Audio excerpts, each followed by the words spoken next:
Vous êtes criminologue, spécialiste du terrorisme. Merci de nous avoir rejoints pour ce premier plateau. 2 explosions à l'aéroport de Bruxelles, des déflagrations dans le métro. Est-ce que c'était prévisible?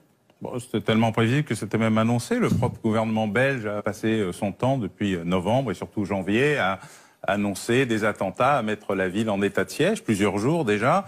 Et donc, s'il y a un attentat dont on ne peut pas dire qu'il n'a pas été annoncé, c'est celui-ci. C'est d'ailleurs une des curiosités de ces événements, c'est que tout le monde sait qu'il va y avoir des attentats. On sait même à peu près où les attentats vont avoir lieu. L'État islamique passe un temps fou à nous l'annoncer dans ses revues en français, en anglais, en arabe et autres, à nous le YouTuber.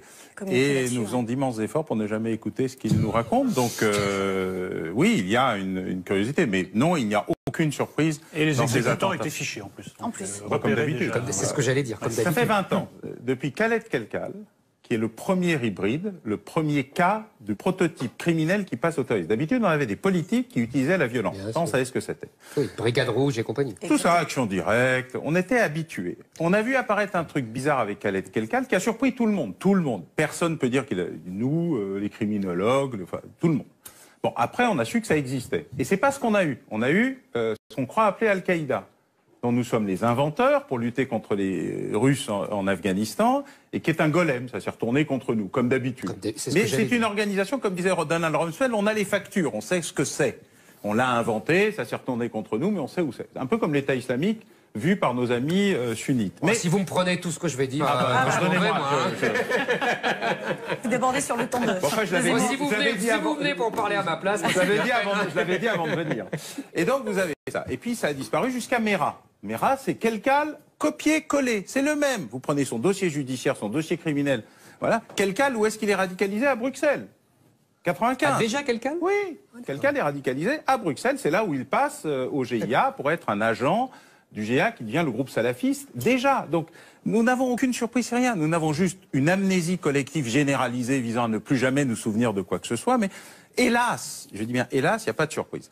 La bonne nouvelle, par contre, si je peux me permettre de terminer comme ça, c'est que curieusement, ce que les services de renseignement proactifs, qui sont là pour empêcher les attentats et pas pour arrêter les auteurs, ne savent pas faire, la police de papa, informateur, indicateur, interception, perquisition, donne d'excellents résultats. Et alors là, on est dans un paradoxe absolu, c'est que l'inspecteur Google attend désespérément que l'écran lui donne une réponse qu'il n'aura jamais, alors que le policier Clémenceau sort avec son petit carnet de notes, va faire sa perquise, relève des empreintes, écoute l'informateur, écoute l'indicateur et arrête les terroristes. Alors, ça signifie on quoi? est dans la...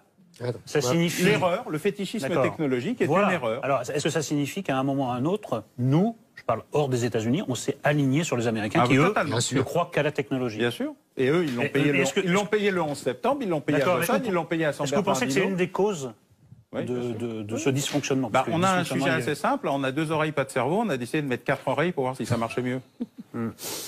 Il est difficile que ça produise un effet quelconque. Et vous pensez que cette fois-ci, le message va être entendu? Alors, paradoxalement, il n'est pas entendu. On a l'impression qu'ils ne l'entendent pas, mais ce n'est pas vrai. Rocard le premier, Sarkozy, paradoxalement, Valls, Cazeneuve, sont des gens extrêmement lucides et même plutôt proactifs. Mais ils sont face à une administration dont la lenteur devient aujourd'hui quasiment un cas d'école. Plus le terrorisme est rapide et accélérant, plus le système bureaucratique est lent et procrastinant. C'est-à-dire qu'il se refuse à une révolution culturelle. Pourquoi? Ils ne savent faire bien qu'une seule chose, le contre-espionnage. Le contre-espionnage, le temps est long et le secret est absolu. Il faut à la fois protéger ses sources et remonter à la tête du réseau. L'antiterrorisme, le temps est court et le partage doit être absolu. Évidemment, quand on devient schizophrène, on ne fait bien que ce qu'on sait faire, du contre-espionnage. Nous n'avons pas de service antiterroriste en Occident. Aucun. Le seul service antiterroriste en Occident créé pour faire l'antiterrorisme est à la police de New York, une police locale. Tous les autres services ne font que du contre-espionnage avec les méthodes, la culture, l'histoire du contre-espionnage. Il ne se passe donc pas grand-chose, hélas. Je ne veux pas aller trop loin sur cette piste, mais à chaque fois qu'il y a un dysfonctionnement, et pas seulement dans l'antiterrorisme, on met en cause la bureaucratie, que ce soit les finances, l'antiterrorisme, ça devient un peu inquiétant. Ah mais là c'est culturel, c'est pas structurel. Ah bon? C'est pas la faute du fait que ça soit la DGSI, la DCRI, la DST. Quand il y avait des RG en 86-95, il y avait encore des attentats et ça ne changeait rien. La proximité est un sujet au sens de l'humain. Mais la culture... Parce que Trévidic nous a expliqué que, le juge, il nous a expliqué que la fusion des deux services avait été une cata parce que on allait beaucoup moins sur le terrain encore qu'avant. Oui, mais c'est pas la fusion des deux services comme un élément structurel. Il n'aurait jamais fait que du contre-espionnage de toute façon. C'est la fusion des deux services parce qu'elle a oublié l'humain. C'est le fétichisme technologique. C'est pas structurel, c'est pas personnel. Les dirigeants des services sont pas plus cons que les autres, ni plus méchants, ni plus mauvais. Au contraire, d'ailleurs, paradoxalement, ils sont les plus allants. Mais ils vous disent, si je vais trop vite, mon service, il va casser. Parce qu'il a une longue histoire, parce qu'il a une longue culture, parce qu'on sait qu'on a recruté. Et tu ne peux pas subitement envoyer des centaines d'analystes, consultants venus de l'extérieur dans un cadre universitaire, ce qui est le charme de ce qui a été fait à New York et seulement à New York, 50-50, moitié civil, moitié uniforme, parce que tu vas casser le système, il va se bloquer, etc. Et ce n'est pas faux. Mais du coup, c'est long, lent et extrêmement difficile. Alors, on parle d'un FBI européen. Ce serait une bonne solution ? Si c'est pour cumuler les défauts de chacun des pays pour en faire un au niveau superstructurel, non. Si c'est pour en faire un vrai outil d'analyse qui concentre le meilleur du cerveau, du conceptuel et de l'opérationnel pour partager d'un côté ce qui est le contre-espionnage qui doit rester secret et qu'on ne partagera jamais. Et de l'autre, les fichiers antiterroristes qu'on peut totalement partager puisqu'il n'y a plus de questions, ce sont en fait des fichiers criminels. 90% des opérateurs sont des criminels connus pour des activités criminelles. C'est de la police judiciaire. C'est d'ailleurs pour ça qu'on ne fait pas la guerre au terrorisme et qu'on doit lui faire la vraie police. Alors oui, ça peut marcher à condition d'avoir un partage des cerveaux et pas simplement une logique de superposition des bureaucraties locales. Alors moi je vous écoute et au début vous avez dit c'est bizarre, à chaque fois on sait très bien que ça va arriver, on sait très bien comment et on oublie à chaque fois et on ne sait jamais le traiter, etc. Et alors je vais vous proposer une hypothèse de réflexion parce que moi je ne me place pas du tout sur le plan technique comme vous. Parce que d'abord, je n'ai pas la compétence et que, en plus, pour moi, le problème, comme toujours, n'est jamais seulement technique. Derrière la technique, il y a une politique et derrière la politique, il y a une mystique, comme disait Peggy. Et donc, je veux voir la politique et la mystique. Et d'après moi, pourquoi la technique ne marche pas? C'est parce qu'on se refuse à voir la politique et la mystique. C'est-à-dire que ces gens-là, ils ne sortent pas de nulle part. Ce n'est pas une création artificielle. Ils sortent de quoi? Ils sortent, de la salafisation massive de l'islam depuis 20 ans, et 2, ils sortent de la massification d'une immigration arabo-musulmane, en particulier marocaine, je vois que maintenant on commence à en parler, dans les pays européens, et en particulier en France et en Belgique, avec la création de quartiers, je ne sais pas comment on peut dire, de villes complètement islamisées, avec une population uniformisée qui a chassé les autres, d'ailleurs souvent grâce à ces petits délinquants dont la porte de sortie théorique et quelquefois morale, une sorte de rédemption, c'est le djihad.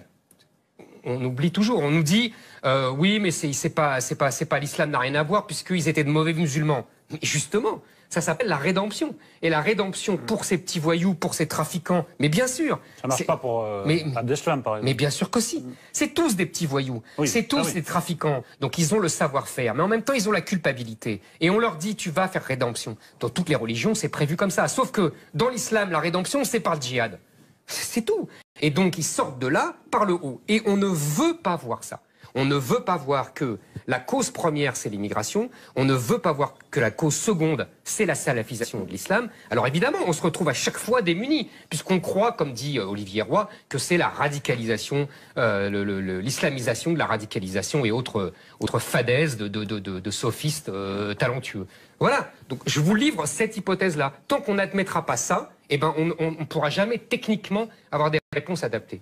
Alors, pour des raisons historiques liées à ma propre culture, ça fait très longtemps que je ne pense pas que la technique soit la réponse à quoi que ce soit. Le fétichisme technologique ou le fétichisme technique produisent les mêmes effets, c'est-à-dire l'ignorance. Et moi, j'ai jamais pensé que la laïcité était une excuse à l'ignorance. C'est pour ça que je vous livre cette réflexion, parce que je sais que ça va avoir écho chez vous. Et puis, la référence à Peggy ne m'est pas indifférente. Mais sur le fond, je crois qu'il y a 3 niveaux de regard. Et paradoxalement, vous m'excuserez d'être en désaccord avec vous sur Olivier Roy. Parce que je pense qu'il a tort du point de vue macro et totalement raison du point de vue micro. Ah, expliquez-moi. C'est curieux, mais c'est comme ça. Allez-y, ouais.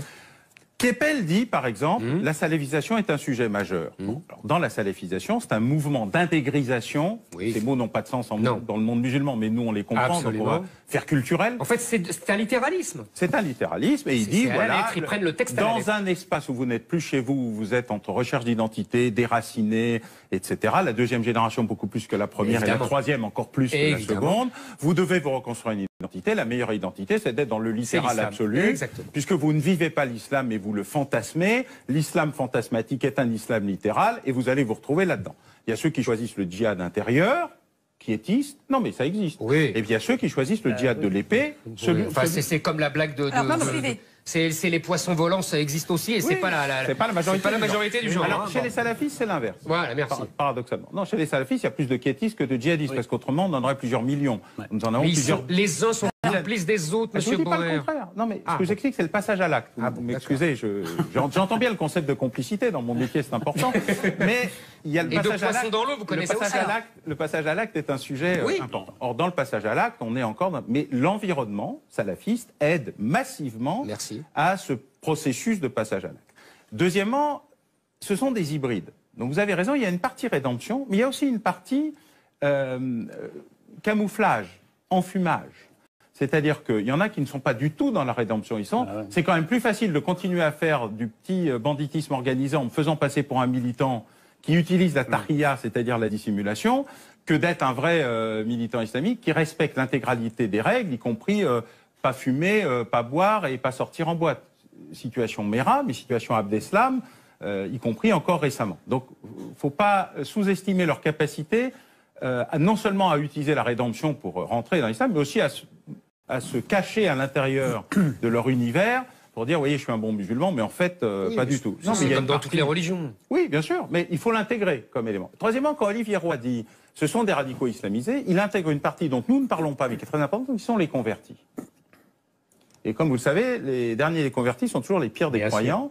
Et dans les convertis, ce qu'on voit, nous, c'est des radicaux islamisés, numériquement. Quand vous prenez chacun des individus, vous regardez leur casier, leur fichier, leur truc, Olivier Roy a massivement raison quand on prend individu par individu.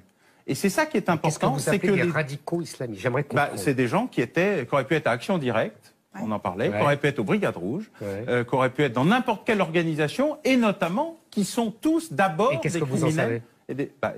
Parce que quand on les voit, d'où ils viennent et ce qu'ils font, ce sont les mêmes que ce qu'on avait chez les Anars, chez les BR, chez Action Directe. C'est ça que je vais vous expliquer, c'est que quand on prend vous sortez de la grille de Zemmour, on va perturber là. Non mais attendez, si on peut en placer une. Si on peut en placer une. Toujours tout. Je vais répondre. Non, mais c'est intéressant. Quand on prend individu par individu, vous prenez une centaine de terroristes identifiés, ayant revendiqué qu'on peut... on se dit que la grille de lecture d'Olivier Roy, loin d'être fausse, est plutôt individuellement juste. Je vais vous répondre là-dessus. La grille de lecture de Zemmour, que je connais par cœur, que nos téléspectateurs connaissent par cœur, c'est que... Au moins je suis cohérent. Ah ben ça c'est sûr, et un peu répétitif. Ah ben c'est l'histoire qui est répétitive. C'est pas de ma faute s'ils font des attentats tous les 3 mois. C'est d'essentialiser l'islam. L'islam est un problème en bloc. Le problème c'est que dès qu'on entre dans les faits, c'est pas ça. Pour la plupart de ces gens, l'islamisme, c'est la perpétuation du banditisme par d'autres moyens. Voilà. C'est aussi, pour certains, la possibilité de s'inventer un destin, voilà, le califat, et voilà. Et il y a, alors ça devrait faire plaisir à notre prochain invité, Gaspard Koenig, ce sont des gens qui s'inventent avec ce qu'il y a sur le marché. Pour certains d'entre eux, je ne dis pas tous, pour certains d'entre eux, en effet, à l'époque, ils auraient choisi les Brigades Rouges, ils auraient choisi Action Directe. En ce moment, sur le marché, ce qui est à la cote, à la bourse du terrorisme, c'est l'islamisme, ils le prennent. Donc je veux dire que, qu'est-ce qu'il y a de pire que les attentats de Bruxelles ou de Paris? C'est d'enchaîner sur une grille de lecture fausse qui va produire les mêmes drames. Mais oui, parce qu'on n'arrivera pas à arrêter ces gens si tu penses que être musulman, c'est un problème en soi. Non, c'est pas un problème en soi. On arrêtera. 98% des Français musulmans n'ont rien à voir avec ces horreurs. Et même, en effet, dans ce qu'on nomme les salafistes, en effet, il faut savoir faire la distinction entre les quiétistes, très anti-violents, parfois, et les salafistes qui sont au contraire le vivier de cette théorie. Mais il faut faire un peu preuve de finesse d'analyse. N'essentialise pas tous les musulmans. Tu devrais demander une chronique à elle, parce que comme psychologisme, t'es au point là. À lui peut-être. Non, à elle c'est bien, parce que elles aiment bien, ça tirait très bien. Deuxièmement, j'aimerais te poser une question. Quand Abdeslam va se réfugier, si tout le monde était innocent et il n'y a que 10 personnes qui sont méchantes, pourquoi il ne va pas se réfugier à Neuilly? Il va se réfugier. Mais c'est bizarre ton histoire, parce que moi je penserais que, tu vois, de toute façon personne n'est complice de rien. Donc qu'il aille à Neuilly, c'est la même chose. Non, c'est pas la même chose. C'est bizarre, il va à Molenbeek. Il va se réfugier. Et puis alors les autres ils vont à Trappes, et puis les autres ils vont à... C'est bizarre. Va se réfugier là où se trouve sa famille, ses copains. Tiens, déjà il y a des copains là. Et moi, j'observe qu'en France, on a mis beaucoup de temps à attraper Colonna, par exemple. Oui, c'est exactement la même chose. Pour des réflexes de solidarité qui, là, pour le coup, ne sont pas religieux. Merci de m'apporter de pas religieux. C'est exactement la même chose. Mais tu vois, tu es essentialiste aussi. Les corps, c'est pas bien. Oh là là. Mais j'essentialise pas les corps. Oh là là, mais oui, tu es essentialiste, c'est grave. Ah, tiens, c'est bizarre. Lui aussi, il va se réfugier en Corse. Alors, je voudrais... Tu te réfugies oui, ton religieux, je te fais pas dire. Parce qu'il y a la théorie maoïste. M. Bauer connaît bien. Du poisson dans l'eau. Quand il y a beaucoup d'eau, eh ben les poissons sont à l'aise. Quand on vide l'eau, les poissons meurent. C'est tout. Les gens ne sont pas de l'eau. Avançons, un tout petit peu. C'est pour ça que le poisson volant a son utilité. Exactement. Et donc, deuxième chose, je voulais vous dire, parce que vous m'avez sur Olivier Roy, parce que je continue. C'est très intéressant ce que vous dites. Vous avez tout à fait raison. Ils auraient pu. Je ne connais pas aussi bien que vous, donc je m'incline très vite. Ils auraient pu être à action directe. Ils auraient pu. Sauf qu'ils se convertissent à l'islam. Et pourquoi ils se convertissent à l'islam? Monsieur Nolot, c'est parce que leur univers est islamisé. Quand leur univers, dans les années 70, j'ai bien connu, était gauchisé, politisé, marxisé, ils devenaient action directe. Quand leur univers, après 40 ans d'immigration, était justement, pas l'islam, était islamisé, ils s'islamisent. Donc ça ne change encore moins. Vous venez de faire la synthèse que j'essayais d'expliquer entre la ligne Keppel et la ligne Rouen. Et ben voilà. C'est-à-dire que l'environnement général macro vu par Keppel, la salafisation, c'est-à-dire l'intégrisation d'une partie importante de l'islam est un vrai sujet et que du coup, le passage à la radicalisation, même si ce mot ne veut rien dire, à l'acte, pour dire ce que j'utilise comme terme, se fait plus facilement dans la mode du moment et l'eau colorée du moment qu'à d'habitude. C'est normal, parce que c'est l'eau. Olivier Roy, en analysant chacun des individus, ce qu'il dit est exact sur l'islamisation de la radicalité, et que Keppel dit oui, mais c'est rendu possible par un environnement général. Heureusement qu'on est là. Oui, bah, ça aide. Alors, justement, suite à ces attentats, Manuel Valls a déclaré... parce que ils s'en sortent mal sans nous. Manuel Valls a déclaré « Nous sommes en guerre et subissons depuis plusieurs mois en Europe des actes de guerre ». Il a même rajouté « Nous sommes sans doute à un niveau d'alerte plus élevé qu'autour du 13 novembre ». Déjà, est-ce que c'est vrai? Est-ce qu'il a raison de le dire? Moi, je préfère qu'on dise les choses plutôt qu'on ne les dise pas. De toute façon, vous verriez le procès que vous lui feriez. De toute façon, il y aurait un procès. De toute façon, il le dit pour traumatiser les gens et c'est la politique de la terreur. Ou il l'a pas dit, il est coupable. Donc, de toute façon, entre deux mots, il vaut mieux quand même le dire. Autant prendre celui de la responsabilité. En tout cas, moi, je maintiens qu'il faut toujours dire ce qu'on sait, à part dans une enquête où on est en train d'arrêter quelqu'un. Je pense d'ailleurs qu'il y a beaucoup de gens qui parlent beaucoup trop en Belgique, parce que avoir la télé qui arrive sur les lieux d'une perquise avant la perquise est toujours un sujet un peu compliqué. Mais au-delà de ça, je préfère dire les choses que ne pas les dire. Et oui, le niveau d'alerte est particulièrement élevé. Le seul terme sur lequel j'ai un désaccord... Oui, bien sûr. Élevé qu'autour du 13 novembre. La démonstration est là. À force de dire que ça va arriver, ça arrive. Il y a plus de risques qu'il ait raison qu'il ait tort. On peut pas reprocher à Charles Michel d'avoir dit le risque est très élevé, ça va péter, et de dire on vous l'avait dit, ça va péter. Hélas, ça a pété, mais du coup, c'est le problème de... Bon, maintenant qu'on le sait, qu'est-ce qu'on fait pour empêcher que ça arrive et pas seulement pour régler après que ça soit arrivé? Le seul mot qui m'a toujours dérangé, c'est guerre. Je pense qu'eux nous font la guerre, mais que la guerre au terrorisme ne donne aucun résultat, jamais. Pas au terrorisme, vous avez raison. Voilà, la seule chose qui donne des résultats au terrorisme, c'est justement la police. Et d'ailleurs, la démonstration est faite que quand on fait de la police, on a des résultats, et quand on fait autre chose, on n'en a pas. Mais ce sujet étant traité, il est vraiment... Je conçois le message qui est donné par ceux qui veulent faire la guerre au terrorisme, mais je leur explique que ça ne marche jamais et qu'il vaut mieux traiter... Quitte à dire les choses, autant leur donner un nom. On a traité de ça la dernière fois sur qui est l'ennemi et l'incapacité que nous avons à le dénommer. Là, il faut aller pour dire ce qu'on fait à l'ennemi, ce qu'on doit lui faire, même s'il utilise des moyens de guerre. C'est nous, c'est lui faire la police, parce que c'est la police qui donnera des résultats. La police prédictive pour éviter les attentats, et la police après pour arrêter les auteurs, ceux qui ne se sont pas fait... ce qui n'empêche qu'on leur fait la guerre à l'extérieur aussi. Cette question se pose aussi. Oui, mais on est dans un processus où il y a un État qui a toute la forme d'un État, et donc l'incapacité de dire ce que c'est, en dire, ah non, Daesh, comme si nous parlions arabe, ou Daesh, comme si c'était une lessive, qui est quand même un sujet à peu près perturbant, dans l'incapacité d'une partie de la classe politique à dire les choses. Cet État a un territoire, il a une population, il a une administration, il a une organisation, il a un ministère des attentats, il a une monnaie, il a des finances, il a des réseaux de transport. Il s'appelle État islamique, pas islamiste. Il sait comment il s'appelle. Il sait comment il s'appelle. Et donc il a à peu près toutes les caractéristiques d'un État. Alors on peut dire l'autoproclamé État, le pseudo-État, on peut raconter tout ce qu'on veut en adjectivant et pas seulement en essentialisant. Est-ce qu'il faut faire à la fois la police à l'intérieur et la guerre à l'extérieur, où il faut laisser tomber le front extérieur? C'est ça ma question. La question, elle se posait avant. Maintenant, elle ne se pose plus. C'est trop tard. Voilà, vous pensez. Mais quand l'État islamique vous a dit ne venez pas nous chercher parce que vous le payerez très cher, ils nous ont prévenus plusieurs fois. L'enlèvement de Gardel et son assassinat, c'était le dernier en Algérie. C'était le dernier message de l'État islamique, ne venez pas nous chercher. L'État islamique dit, écoutez, du temps de Chirac, vous aviez décidé de ne faire aucune des conneries qui ont été faites depuis, où que ce soit, parce que vous faites ce que les Américains font et qui déclenche le chaos pour l'éternité. Mais si vraiment c'est ce que vous voulez, eh bien la guerre, ça n'est pas un jeu vidéo à 10 000 km de distance et à 10 000 mètres de hauteur, vous en payerez le prix et ce sera le prix du sang. Aujourd'hui, ce que l'État islamique fait, c'est desserrer l'étau, justement.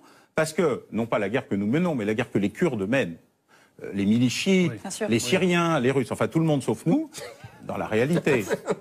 La guerre... C'est un peu excessif. J'ai pas le sentiment que nous ayons des troupes au sol, ou alors j'ai loupé un épisode. C'est ça la guerre. Et puis nos bombardements, c'est peanuts et avec des Les bombardements ciblés sont plutôt efficaces, mais dans la réalité, ça n'est pas Dresde. Non, mais les Russes, c'est plutôt Dresde. Voilà. La réalité, c'est que ils nous ont prévenus, ils nous l'ont dit, nous avons fait un choix. Alors, on discute du choix, mais de toute façon c'est trop tard. Maintenant on est solidaire du choix qui a été fait. Et donc là, vous n'avez pas d'autre option que d'aller jusqu'au bout. Voilà. Ok. Merci beaucoup. Merci Alain Bauer d'être venu sur ce plateau.